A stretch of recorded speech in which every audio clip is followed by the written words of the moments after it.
पीना सख्त मना है। आपकी जानकारी के लिए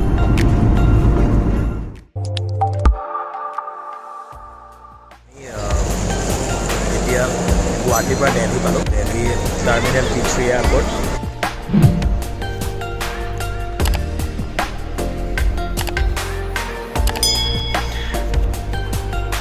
খন্তেক পাছত উৰা মাৰিম আমি দিল্লীৰ পৰা এটা ইণ্টাৰেষ্টিং প্লেচলৈকে, যিটো ইণ্ডিয়াৰ এটা মোহ, মানে বহুত ধুনীয়া লাগে। আমাৰ অসমৰ মানুহে আৰু বেছি ভাল পায় এই জেগাটোলৈ আমি উৰা মাৰিম। আপোনালোকে ইয়াত আহিলে দিল্লী, আপোনালোকে কাৰেঞ্চি চেঞ্জৰ কাৰণে টেনশ্যন ল'ব নালাগে। ইয়াত কাৰেঞ্চি চেঞ্জ কৰি দিব পাৰিব। এনেকুৱা বহুত কাউণ্টাৰ দেখা পায়, ইয়াতে কাৰেঞ্চি চেঞ্জ আপোনালোকে কৰিব পাৰিব।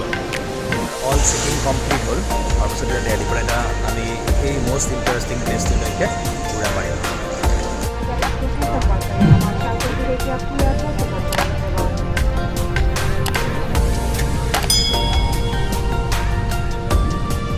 এবাৰ সেকেন্ড ফ্লাইট অফ গুয়াহাটিৰ।